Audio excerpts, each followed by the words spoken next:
Hello everybody, welcome to the new camera angle. Just a quick video, no funky graphics. I thought I'd talk about pipes. I know most of you love me talking about tobaccos, but today it's pipes.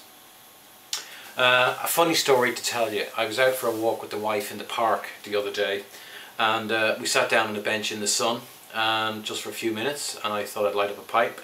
And then lo and behold, just as I sat down on the bench, I noticed a shiny object, and it was a lighter. And not only was a lighter, but it was this lighter, and that is a Dunhill lighter. Very nice action. Dunhill roll of gas, and they go for about $500 new online. So that was a result. And I thought I'd just sit there and see if the guy comes back and says, you know, have you found my lighter? Did you find a lighter? Which I would have said no. No, I would have said yes, here's your lighter. But nobody came back looking for a lighter, and I thought about leaving a note on the bench to say, lost something, call this number. And then my wife said to me, no, then you'll have all these nutters ringing you and asking you, did you find my wallet? Did you find, whatever. So we don't know what we're going to do with the lighter, but it's very nice. I now have a Dunhill lighter. It's not a pipe lighter, but it's pretty damn good. And that leads me to my next point, which is I acquired a Dunhill finally, and it's very nice, and I paid very low price for it. They go for, again, about $700 new, and it's a Group 6 in mint condition, 1981, Breur, absolute mint condition. Bought it from eBay Germany, and really top. And equally, I actually got another Dunhill, which was kind of thrown in. It was for next to nothing, and it's quite worn. And it's this one, and it's very nice. Now, the markings are worn out on it, so I think it's 63 or 65. But the funny thing is, Dunhills do go for very high prices, and I've talked about this in the forum.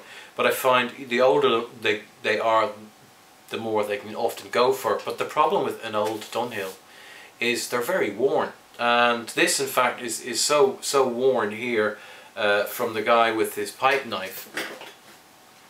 From the guy doing this with his pipe knife, like this. It's actually quite thin here because for years of wear, and it's also a little bit of a heavily worn here, and it's a little bit of a crack. So that wasn't such a great thing. And now equally, I bought this Stanwell for €15. And I thought, give it a go, it looks nice, and it turns out that it's unsmoked, and it turns out from the markings on it that it cannot be any, it has to be at least the last time they used the markings that are on this was the 1970s. So this is a 40-year-old unsmoked Stanwell that I got for €15. Very nice. So my point is, there's some bargains to be had out there. But when you buy old Dunhill pipes, be aware that they are very heavily worn, and you should look for good photographs of the inside of the bowl and the bit and the stem, and be careful. You can get bargains when it comes to nice old pipes, and you can sort of get not so much. Which is one of the reasons people say I only buy estate pipes from very reputable sellers and not on eBay when it comes to good, classy, expensive estate pipes. And that's actually quite good advice. But apart from the little stories, and apart from being a Dunhill owner,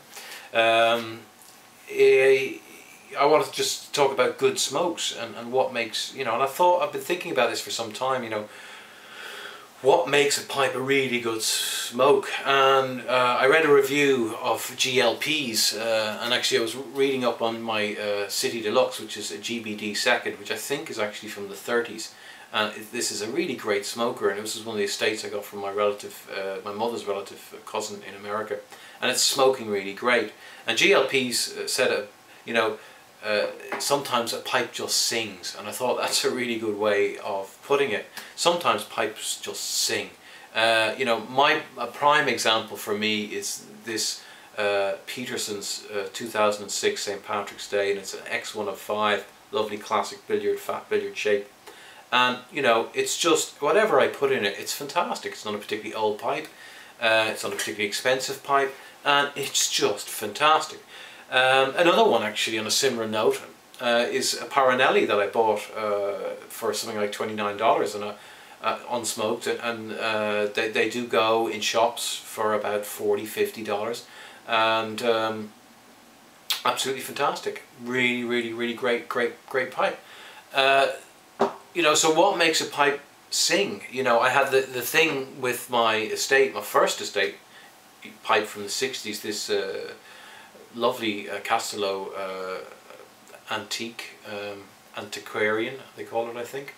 And it was horrible until I kept cleaning it with Q-tips and rum. Every time I smoked it, I cleaned it with a Q-tip dipped in rum or whiskey, and that, you know, after kind of 80 odd smokes, it finally started tasting great. And now it's like my peat. Everything I put in it, doesn't matter how, doesn't matter when, it tastes fantastic. And that's really my point here. What makes a pipe sing? And there is no real rule to it. You know, so far I'm not so impressed with my Dunhill. It's okay, it's tasting quite good for an estate, but again, I need to smoke that several dozen times, and clean it with rum until it starts tasting good. And you know, I have 50 odd pipes, and I think if you spend a lot of money, you know, I think of those 50 odd pipes, 40 are pretty good smokers, very good smokers, but you know, 5 are exceptionally really good, and you know, 5 are maybe not so good.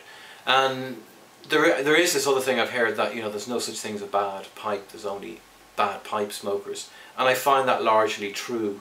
That, you know, you can get the best out of a pipe with a little bit of care and thought and good maintenance, good cleaning, and thinking about what goes well with that pipe, not over smoking it, you know, and you know, you can turn a pipe around, but I think if you spend, you know, if you only buy high grades sort of over the $150 mark or over the $200 mark, which most high grades tend to start at about the $150 mark, you know, what percentage of your pipes will sing? And I'm not convinced that that percentage will increase rapidly or hugely, because from me right now, you know, there is no logic as to why a pipe is exceptional.